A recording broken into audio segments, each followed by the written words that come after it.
Hello ladies and gentlemen, my name is the Faceless Stylist and welcome back to Katawa Shoujo. Last episode we actually got butt in with the crazy feminist theory. This time we're just chilling, but right now I have to get to class. And the first person in class today, although I think I'm a little too early, then again sitting alone here for 20 minutes for a bit time to suffer that time with Genji. The combination of fatigue, frustration, and boredom starts making me feel very tired. I black out for a second, waking up when my head hits the surface of my desk. Rubbing my forehead, I realize this is good reason as I need to stay up for now and stop coming to class early later.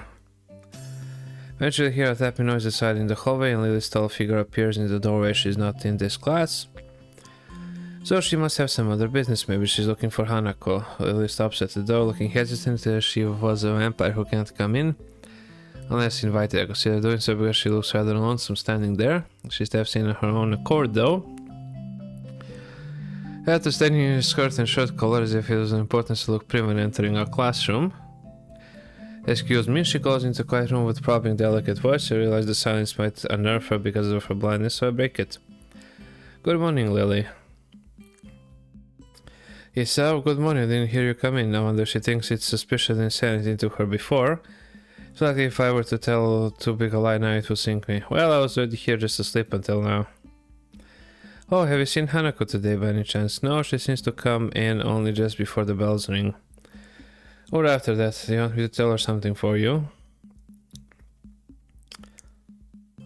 No, it's fine, it's strange, but I think we're the only two people in the school right now. I didn't hear anyone else on my way here. Shouldn't have gotten up so early today, I guess.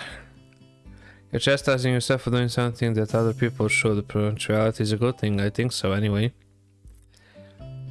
It's a very busy morning today. The festival is coming up soon and today is the deadline for event registration, budget reports and any other official paperwork. It could be that everyone is trying to complete the necessary forms at the last minute. Maybe that is why it's so quiet today. Hi.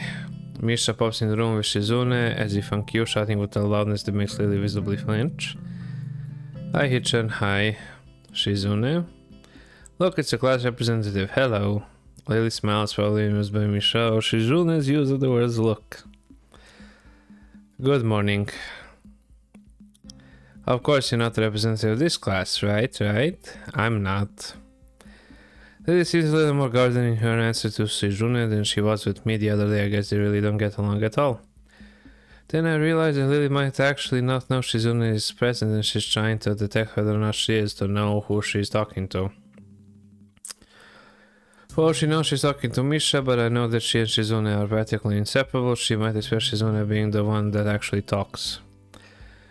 Damn, how complicated. I had to help Lily out for my own peace of mind more than anything else. You're here early, Shizune. You were here even earlier than us. Misha puffs at her cheeks angrily. Why is she getting angry? Does she feel emotions on Shizune's behalf too? It's not that weird though that Shizune didn't like my little comment. It's true I was here earlier than them, so me saying something like that could definitely be misinterpreted as anything. Especially to Shizune, who doesn't have the benefit of hearing tone to gauge intent. Before I can start weighing in whether or not I should apologize, Shizune has already moved on. Class up, it's a good thing you're here, we have to talk. The festival is coming up in 3 days, right? Every other class is already handling their projected budget reports for the events, even the first years, except you. Wahahaha. There is still time to head into it, isn't there? Today, the deadline is today. You're certainly taking your time, aren't you? If I had my way, I'd have had all the necessary paperwork days ago, but someone had to say the deadline, please extend it. Yes, that was me. Planning something of this scale is not a small task, and a week is too small for a time frame to expect a whole class to work out such a complex issue completely. Do you want to know what's harder than distributing the funds for one class event, handling the same matter for every class in the school and then some? The ones who does that is me. Misha puts her hands on her hip and stands up straight. Wow, she is really getting into the role. Lily doesn't look like she's very amused though. Hey Shizune, aren't you being a little too hard on her? There's still a whole day left. Please, Hisao, it's alright. Lily seems happy on taking her side, but a bit conflicted about not think she can take care of herself. If this is about the budget, then I'm disappointed you think I've forgotten about it and understand how important it is. Then can I have it, please? Shizune, she might not have it on her at this exact second. It's not here right now. I have 2 students to take care of it for me, students from my class. She emphasized the last sentence. Much to my surprise, she knows about Shizune and Misha's efforts to rope me into the student council. I guess word must have gotten around, so now she's using me as ammo against Shizune, and it just gets better and better. It was your responsibility. A budget report isn't something you should just be delegating away. As a class rep, it's your job to be on top of things. This kind of disregard for proper procedure is really just terrible. They completed being capable of doing so, but the students have been sick recently, so they could not come to school and give it back to me. If you want, I will apologize on their behalf for getting sick. Okay. Although Misha's misses a little jab entirely, Shizune doesn't, and she seems torn between being offended, but it is daring and jumping for joy at the prospect of a challenge. Don't they live here at the school? That's a 5-minute walk, you know. What could they possibly have that prevents them from taking 5 minutes out of their busy lives to drop off something that will affect the enjoyment of their entire class? Lily opens her mouth to say something, but Shizune closes the gap between them and starts signing furious, waving hands around like an orchestra conductor. Misha tries her best to convey the same passion, but can't seem to lose her normal cheerful tone. The result is interesting and somewhat surreal. And what's with that attitude? They said that it's not something you should delegate away. Are you the class representative or are you not? Tell me the names of those 2 students. They should have your job if you can't even handle something this simple yourself. Inform me to the full extent of what I'm supposed to take care of. Lily's tone is going slightly impatient, but she's doing a good job of not letting Shizune see how unsettled she is becoming. She's playing her cards close to her chest. Shizune, on the other hand, wraps her fingers cheerfully along the edge of her glasses, knowing Lily can neither hear nor see how excited she is. Of course, you do so much, class. It must be so difficult being you. Lily tightens her lip at Misha's words, clearly understanding the intent behind them, even though Misha delivers them without even a hint of the sarcasm which they are meant to have. Shizune and Lily don't like each other, that much is clear, but this seems a little much. Seems like Lily has had enough and is ready to push back.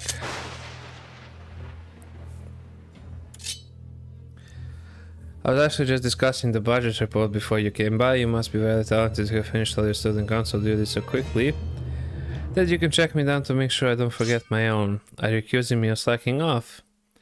Seems like you're confusing me with yourself. I don't think so. That would be a very difficult thing for me to do, comparing myself to you. You're right, the difference between us is like heaven and hell.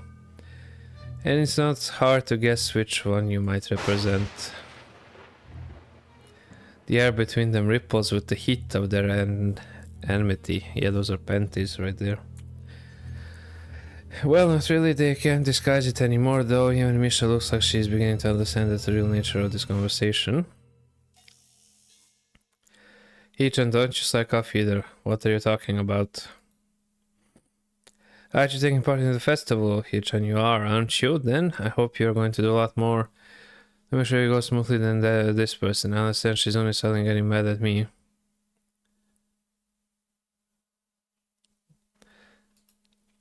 Yeah, I'm the new guy, remember? It's not like I could have done much even if I wanted. That side you should expect a transfer student to jump right into the hills, and at least taking my side feels oddly comforting, so I said to back her up too. Yeah, you're being reasonable with us both. Excuses, Miss Classers has had plenty of time to deal with her report, and we repeatedly offered you a position to help with the student council work, but you refused to commit yourself to making the festival a success. Yeah, but as I said back then, I'm not sure if... I don't have time for this right now. No matter what I do, I will mean being drawn into a conversation with Shizune, and that is what she wants. Whatever, forget it. Turn my back at them. Daily class is going to be starting soon, so we can talk more later. I'll tell Hanako you were looking for her. I can feel Shizune freezing. Maybe this is the first time she has ever been ignored in such a blunt manner. Thank you, Hisawa. I'll leave now then. She gives me the sweetest smile I've seen all week and turns on her heels to make her exit. Yeah, I really stuck it to her, didn't I? Soon as Lily walks out the door, I start feeling reluctant about turning to face Shizune. I can feel her eyes burning into my back and can't bring myself to look at her. She must be furious. I kept expecting Misha to say something to elevate the tension, but it really is wanting too much. In the end, I go back to my seat and listen to the sound of Shizune's footsteps. As she marches out of the room, she doesn't return until a few minutes before class. Hanako doesn't come to the morning class at all, leaving her seat empty and lonely in the back of the classroom. Cocaine. I have to tell her that Lily was looking for her if I see her later. After the events of this morning, class is pretty boring in comparison. I turn the pages of my textbook lazily. I have a bit of catching up to do, despite trying to keep up with my studies at the hospital. But I'm not feeling that enthusiastic about it. The clock at the front of the room sounds unbearably loud. The teacher hasn't said anything in over 7 minutes. Instead of opting to cover the board in rows and rows of equations taken directly from the book, the rhythmic clashing of chalk on blackboard seems to synchronize perfectly with the ticking of the clock.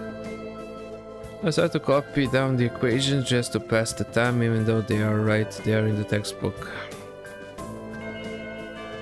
When the bell rings, I'm not in a hurry because I have nothing to do, so I stay for a while reviewing what we covered in class today. I prefer to leave last anyway, so I don't have to deal with crowding in the hallways. Another Shizune and Misha have also stayed behind, talking to someone from another class. Shizune is signing so fast that her hands make noises like swords cutting through the air. Maybe there is pent-up anger in there. Misha is trying desperately to keep up, but it's clear she can barely manage to even understand her. Put my head on, whatever they're discussing looks like serious business. Shizune signs to the point where her wrists crackle. Misha struggles to spit it out in word form. Sometimes she trips over herself while she's dealing with a tongue twister. Then on top of that, she has to sign back at anything the other girl says. Seems like a rough job. Misha looks tired, like she's about to faint. Luckily for her, their business is soon finished and the girls sit down on their seats again.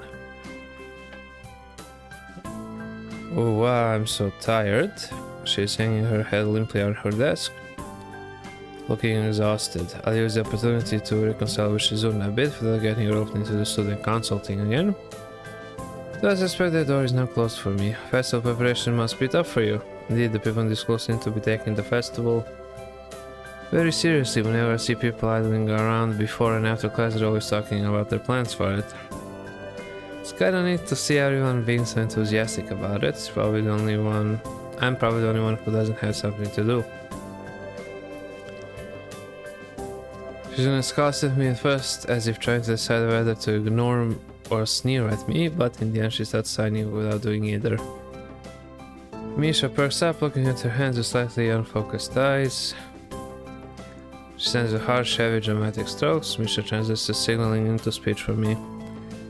She does it so well, it's almost like Shizune is actually speaking, transmitting her thoughts directly through Misha. She must have practiced it vigorously. Well, of course, we're in student council, you know we're pretty busy.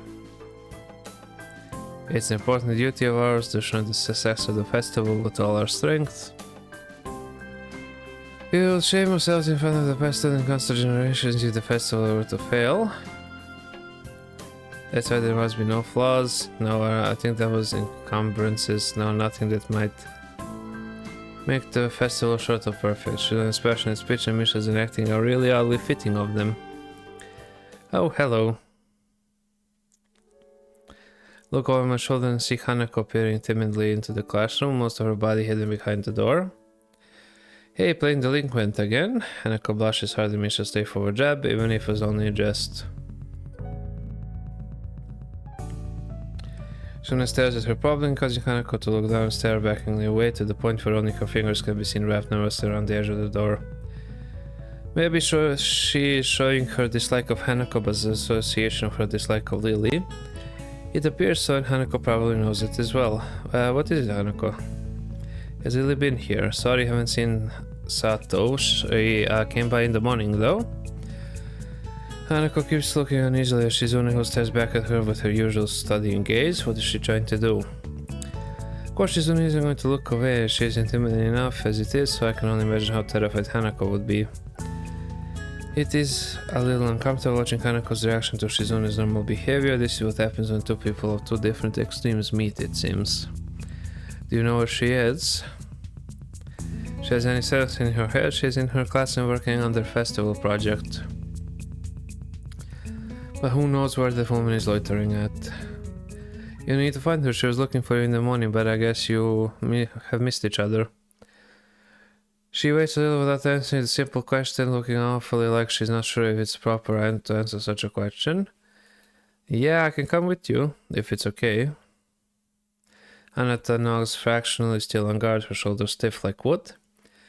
Get a feeling that she might be more comfortable by herself after all, but it's too late to back off now. She has this really troubled expression she seems to wear almost constantly. Well, it makes me constantly on guard myself. I wonder why. I can't understand why she always seems to be so wary, or maybe more like why there could be a person like her.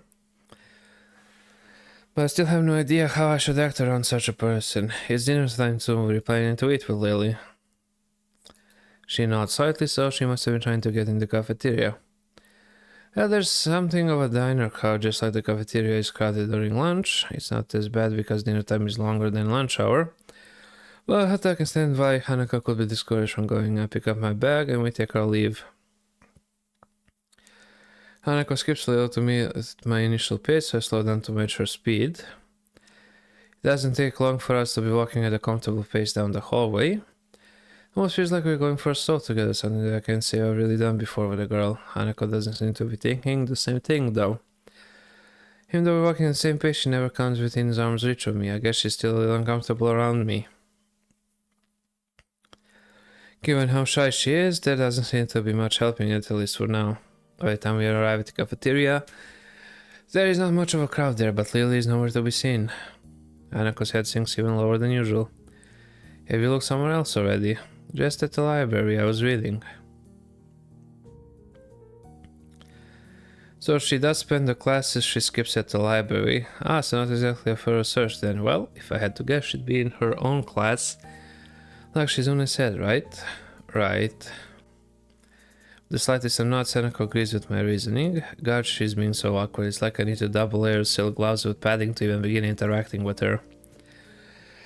Some small talk might help here, because a bit more used to me, it isn't hard to tell that the silence between us is hovering at the edge of both of our minds. So you and Lily usually hang out together after class, right?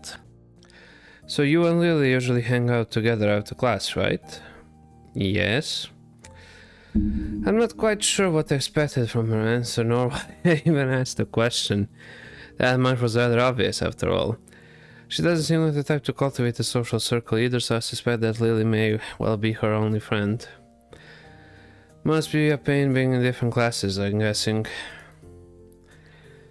She gives a sharp, almost reflexive nod compared to Lily's careful thought out about her actions and speech. Hanako hastens to make her answer as prompt and short as possible. Lily comes by the classroom, though, even when she's busy. She gives a small smile as she says it, evidently appreciating the fact that Lily goes out of her way to help her. It's pretty cute, really. There isn't any need to say more, both of us content that the discussion has reached an end. As we ascend the stairs back to the lobby, we are met by a group of students heading downstairs, like a school of fish moving from one feeding area to another. They seem to be keeping mostly to themselves, but before I can notice her doing so, Hanako has moved around behind me. Hey, are you alright? Just keep going. The students passes without as much as a second glance, and Hanako takes up a position to my side again. As we enter the building, her momentary reprieve from her anxiety all but snatched away. Even as we climb towards the third floor, she doesn't seem to relax. It isn't as if I've never known a shy person before, even shy girls, but Hanako seems to be pretty far beyond what I'd call normal in her fear of other people. One for Lily acting as a mediator, I doubt Hanako would have even been able to walk beside me like this. She seems to completely shut down in the presence of others. The rest of the walk up to Lily's classroom continues in strained silence, while I rue her inability to socialize at all. After we make our way up the stairs, the noise coming from Lily's classroom is audible from halfway down the hallway, as I wasn't expecting such a din at all. Well, I guess we found her. This wasn't hard. Did Kanako come here first, then come to me for backup, I wonder? Well, if that's true, then at least she's starting to trust me a little. That can only be a good thing. Eventually, the two of us reached the door to class 3-2 with Hanako less than subtly positioning herself behind me. I opened the door. Inside is a hive of activities, seemingly every student in the class talking at once as they work hurriedly on their separate tasks. Going by the paint cans, decorations and banners being made, it must be for the upcoming school festival. I guess my first priority should be finding Lily. There, finding her among the din is surprisingly easy, not at least because of her looks. With a couple of students gathered around her as she stands at the front of the class, she seems to be in charge of the preparations. Lily's busy organizing them, carefully negotiating a path through the various students hunched over the floor for lack of desk space. I raised a hand entirely out of habit as we finally reach Lily. Hi, Lily. She pursed her head up as she backs off, talking to a noticeably smaller girl, who must be her classmate, trying to listen as best she can. Sorry, who? Ah, sorry, Hisao. I have Hanako too. Hi, she's pretty skittish, considering the number of people around. It isn't too hard to work out why. Lily takes a moment's pause to assess the situation, turning to the other student once again. For the moment, just ask Moriah for his advice. Kenji's busy with painting one of the banners already. A quick nod and she bounces off, fingers carefully sliding along the wall's face for orientation. Wait, Kenji, that Kenji. Quickly turn about, leaning to the side to see past Hanako. Sure enough, in the corner of the room, Kenji hunched over a sheet of cloth. As he painted, his eyes remains only inches from the brush, reminding me of how close he had to be to make out my face when I met him. Sorry about that, our class doesn't have many students, and even partial eyesight, so they are in high demand. That's right, class 3-2, especially for students with poor vision.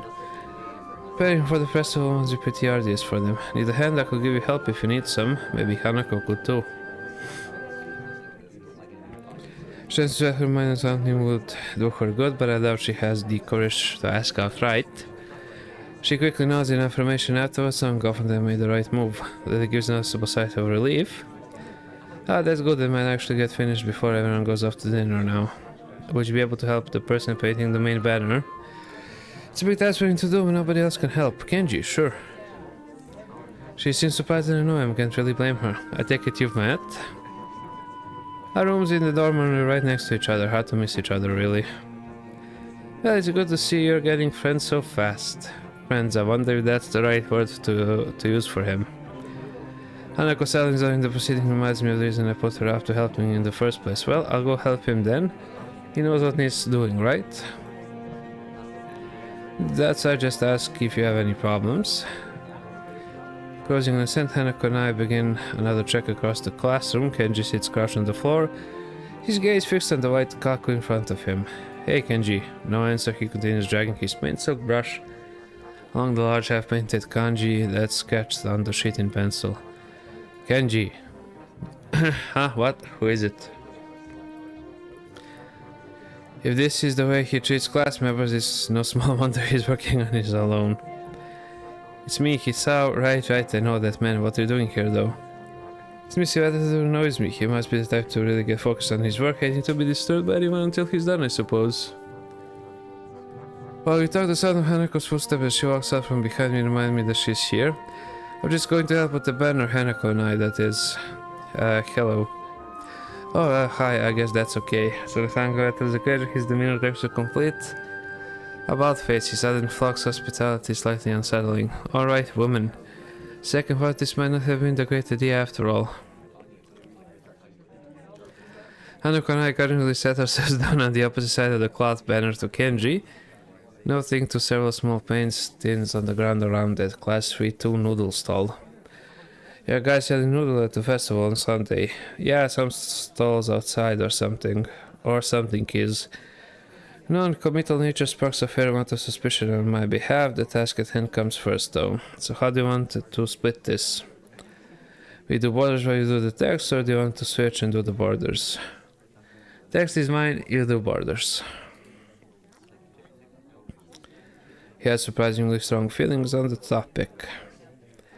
As we tried to grab a brush, and Hanako were debating between colors to use. By the time I put the brush to class, she already started on a delicate pattern. Looks like my idea of taking her mind off everyone around her worked. Dark blue stroke, the three of us silently get to work. Not before Kenji takes advantage of Hanako's working to lean towards me, whisper conspiracy. Okay man, why are you here? Hanako just wanted some help to find Lily, that's all. Apparently this proves my motivations. I get it, looks like I misjudged you. You're infiltrating them, aren't you? Going deep undercover. I should have guessed letting the shoot slip by him. Probably better than out relying on annoying him. In any case, is that why you're here? Obviously it sucks, but there's no better way to get into the going in yourself. We gotta stick together, man. This is a harsh school, a harsh world. Yes, very harsh. He meets my true meaning as he leans back, satisfied in... I'm sympathetic to his cause. I better get down to work. Finished? Looks like I am too. Good job. The two of us connect up the lines of our patterns. Mine being as close a copy as I could manage of hers.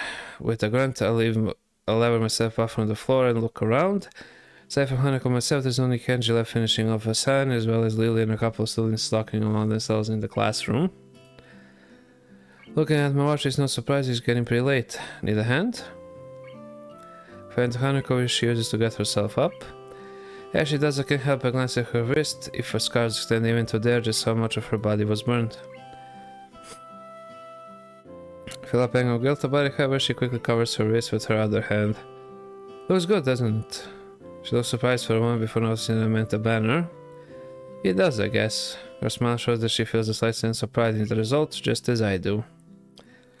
With the floor significantly neater for the decoration being placed on the desk and shelves, it's much easier to get Lily as we cross the room. We finish the banner. I guess that's all that needs to be done. Lily gives an appreciative nod. Thank you, Hisao Haruko. If there's any way I can thank you. It's fine, Bits, sitting in my room studying at any rate. I don't mind either. She nods before suddenly remembering one last person. Oh, is Kenji still here? Just as I open my mouth, Kenji gives the answer from the other side of the room. Yeah, just finished. He carefully slides his hand onto an empty section of the shelf to dry before quickly walking past us and out the door. See ya, man. Bye. The remaining two students say their goodbye to Lily before taking their cue to leave as well, leaving only the three of us. Well, I guess that's everyone. I hope we don't have to do anything like that again.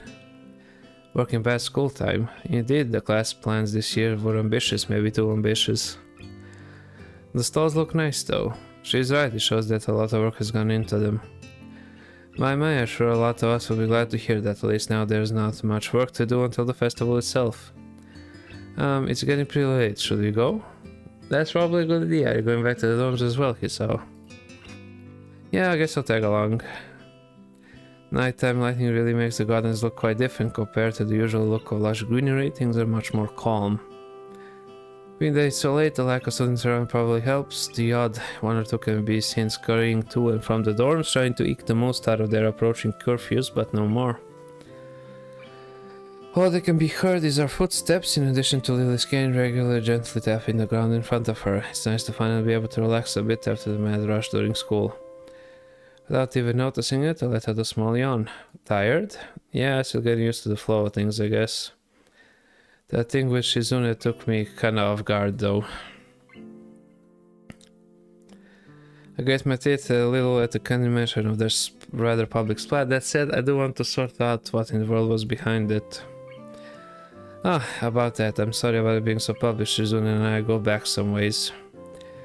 Her voice seems slightly irritated as she remembers Shizune, obviously unwilling to discuss it any further. I glanced to Hanako for her views on this, but her expression is surprisingly evasive and difficult to read. Either way, I guess her apologizing for it is something when my curiosity goes unanswered. I'll be glad once the festival is over. In any case, the change of topics welcome, clearing the thickening air clickening. I can imagine my old school festival was a lot more low-key than this. Yamako stresses the idea of school community, so the staff likes to make our festivals and such special occasions. Yet the students are the ones who do the work. What an unfair world. Hanako and Lily both chuckle in agreement, savoring the fact that none of the staff are around to hear our grumbling. I suppose coming from a strict all-girls school helped me a bit with Yamaku. Compared to there, Yamaku is much more relaxed. Let go. Wait, I was spending her well-bred speech and behavior in any case. As we come out to the dormitories, eventually comes time to leave for our respective rooms. See you, Lily, Hanako. The two both give polite nods before setting out to the women's zone just next to the guys. As it is to be expected of such an arrangement, there is a staff member casually patrolling around outside to prevent any nighttime shenanigans. Walking past him, I quickly stretch my arms and rub my neck, both quite sore after having worked on the floor for so long before walking to my room. It feels good to actually have directions, though. After so long in the hospital, the everyday effects of studying, homework, and teachers seem almost a blessing. I guess if things continue like this, my time at Yamako might turn out okay. Hearing to the nurse's nagging voice in the back of my head, I set my alarm clock to wake me up early enough to go jogging again. I made a promise that I'm going to keep it beside them. He's bound to rat on me if I don't show up, but it's not all that bad.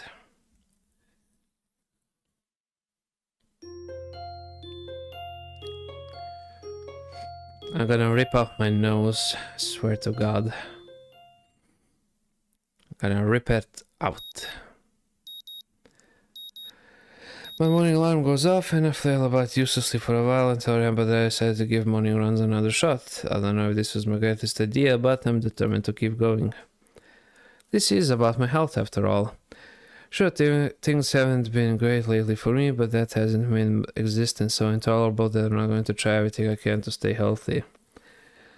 Besides, it's all about asserting some kind of control over things, right? If I can manage that, well, I can manage anything. At least that's what I keep telling myself. Once again, it would appear that I'm not alone in my run. Emmy has barely been here for some time. It looks like she's already worked up a good sweat. Just when the hell does she come down here anyway? Oh, it's you. I'm surprised to see you again. Why is that? Well, not many people actually managed to come back for a second try. She felt seemingly annoyed by passing thought. Like the rest of the track team, for instance. Still, it was only supposed to be on a volunteer basis, so it's not that big of a shock. And I guess it's pretty early in the morning. A shrug, and suddenly it appears that she's forgotten what she was talking about. The frown disappears entirely and she seems to snap back to her previous train of thought. So, come on then, what? You're here to run again, right? Well, yeah. So come on. Find myself suddenly grabbed and yanked onto the track. Things seem to be set on mirroring yesterday's run. I seem to be struggling while Emmy moves with an effortlessness that I find enviable.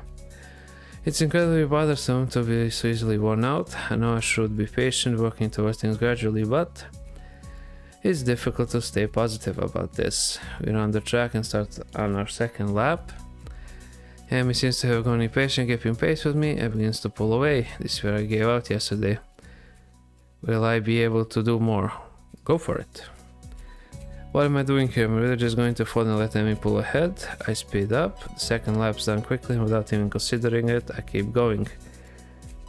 Emmy looks back over her shoulder at me and grins. Still going. Wouldn't mind you to think I'm out of shape. Emmy laughs without breaking her stride no less and speeds up even more. Well, if this is the way we're going to play things, I increased my own pace as well. I can feel my legs burning and my legs are starting to question just what the hell I think I'm doing.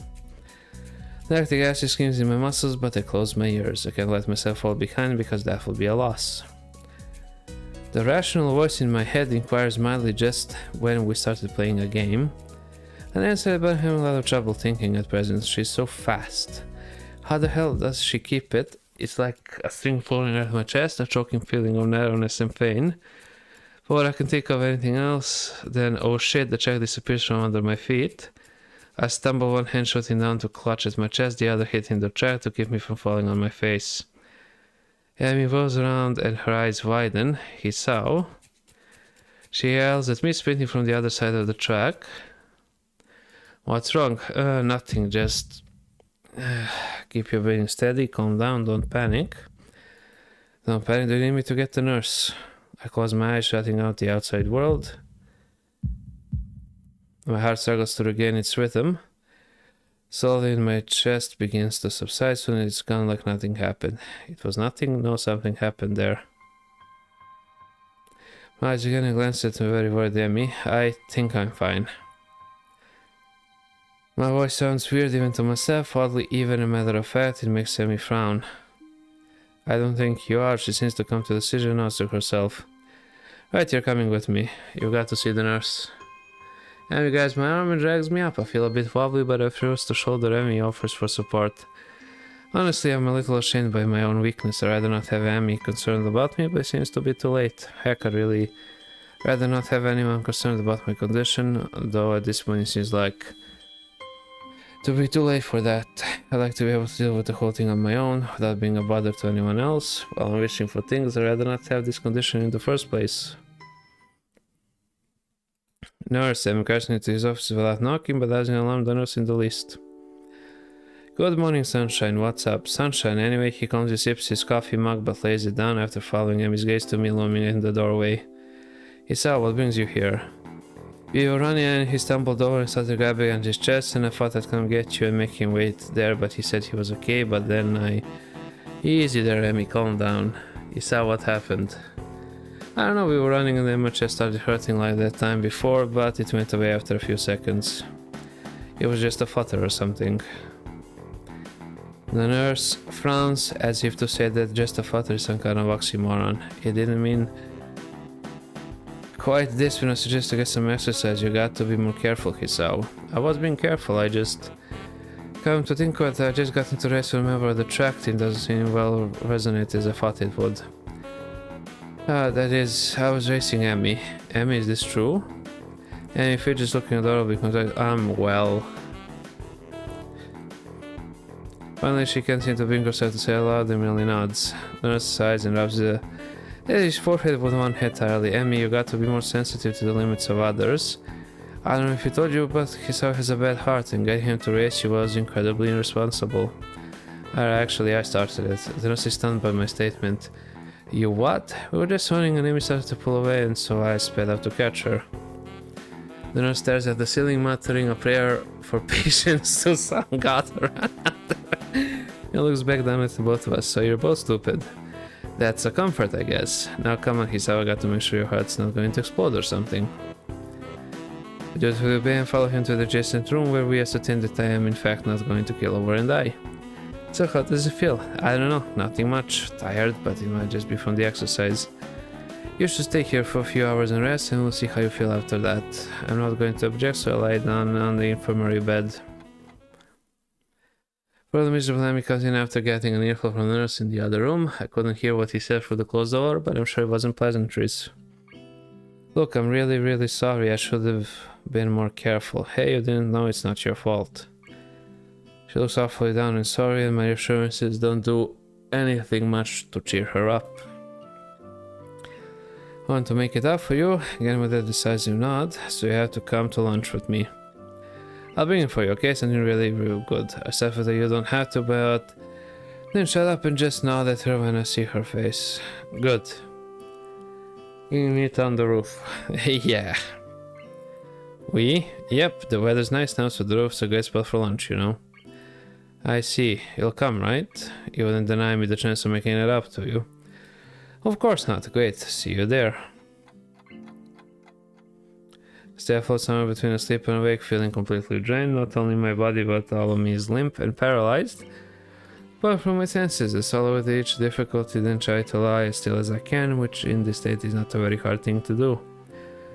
The nurse is shuffling around on the other side of the curtains he drew to give me privacy. I can see his shadow shifting about in the sunlight. He has opened the window of his office. It's windy outside. The clean white curtain flutters in the breeze in a heavy lazy motion like waves. Light sifts through them slowly, half absorbing into the fabric. Close my eyes. The breeze on my face feels like the soft fabric of the curtains. I listen silent on my heartbeat for a moment, trying to shut out the sound of the nurse tapping away on his computer, and my own heavy breathing. It's steady. Damn it, not even a week and I end up like this again. Really screwed up this time. Should have known better than to play the half-baked sports star in front of a real one. And why did I try to act brave like that? Heart flutter was no big deal even when it was obvious that it was. Just a reflex to push it away and keep it inside. I didn't want it to happen. I didn't want Amy to see it.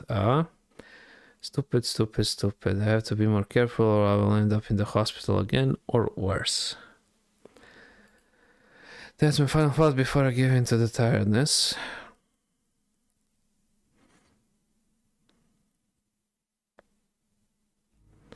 Fell asleep for how long? What time is it? I'm feeling a little lightheaded and I kept blinking compulsively.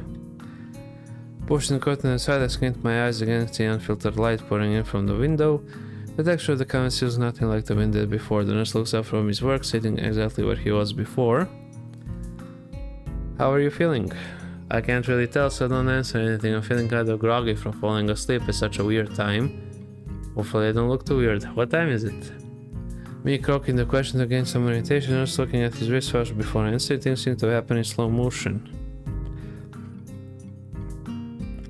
10:15. I tried to think for a moment what that means, but I'm not really sure. He didn't answer my question, he saw. Oh, fine. Climb down from the bed then and let's see how you're doing. Don't try to do exactly that, only to sway easily when I move too fast. The nurse moves to support me by an arm in size. Stand up too quickly is what I was going to say. Just sit there, I'll check your pressure to make sure. My good intention sure lasted for a long time. I shut up, embarrassed with myself while the nurse gets busy with an old-fashioned contraption and my arm. A couple of minutes he puts it away, looking neither pleased nor unhappy. You're alright, head starts spinning? Yeah? Good, and how are the contents doing? You didn't show very good judgment out there, he saw. I saw the restart I was going to make. I was thinking myself, but hearing it stated by somebody else makes me want to protest. What he's saying is not pleasant to hear, doesn't make him any less right.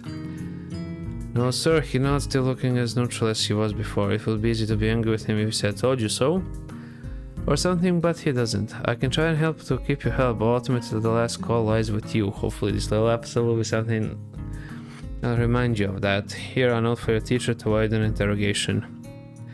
Take the slip of paper he's offering and then make my leave as I can't think of anything else to say nor even really want to. Stay out of trouble, you hear me? I don't think it was anything but a scare, but next time could be different. I hear you. There is some way to get to the school building straight from the auxiliary building, but I'm not keen to find out and possibly get lost, so I got from the exit that I know works. I stop at the stairs of the auxiliary building, deliberating for a moment between going to the dorms to get my books and stuff and going straight away to the class. The sun stings my eyes, so I head towards the dorms. Halls are quiet as the courtyard was, naturally to sense everyone in his class, and knock lightly at the door of free. Push open the door when Muta calls from the other side. Sorry, I'm late. 15 pairs of eyes turn to me. Good morning, Nakai. Muta seems to be somewhat confounded by my coming in late, as if I interrupted his flow or something. Judging from the rambling lectures his classes tend to be, that might be the case. I pass him the note the nurse gave him, Muta takes it with a nod and reads it quickly. He lifts his eyebrows and gives me a kind of stern look but doesn't say anything. Just nods solemnly again. I shrug and he gestures at me to run along, so I naturally do. The class goes on lazily. I think I'm starting to get into the rhythm of the school. I have even stopped worrying about taking notes and being really attentive. The first days I was pretty high-strung in class. Mutal finishes his lecture about electricity early. I continues with a pause about the festival. So as you know, the festival is on the day after tomorrow.